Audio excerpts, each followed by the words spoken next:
I think a lot about death, not in a negative way. I'm just very curious about it, and I'm curious about the passage of time. My psychologist, Dr. Conrad, had a really interesting analogy for death and for time and the passage of it.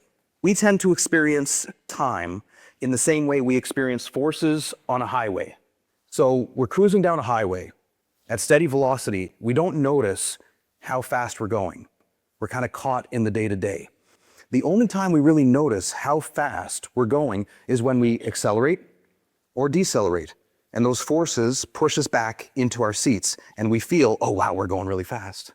Moments are very similar to that. And what happens for a lot of people is they start cruising at steady velocity and suddenly they get to a certain age and they go, what happened to the last 20 or 30 or 40 years? I had so much I wanted to do. Now, decelerators, as he calls them, are basically moments that are highly emotive and negative. Things like a major catastrophe or a death in the family. They create a moment for us that marks the passage of time, makes us feel life. Accelerators are the same thing, but they're positive. And most accelerators happen to us before our mid-30s, organically anyway. Things like our first 10 birthdays, which are all special. When you turn 39, nobody gives a shit.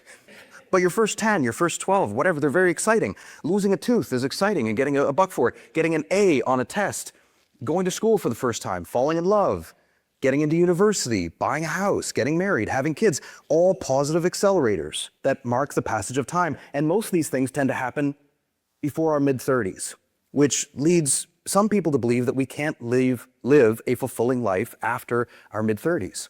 And that's not true. It's just that we have to work harder to program accelerators into our lives because they're not as organic as they once were. They don't just happen to us. And I think that's what we do as tourism operators, is we program accelerators for other people who are very busy, and they give us their hard-earned money, and we give them a memory that's going to live with them for the rest of their lives.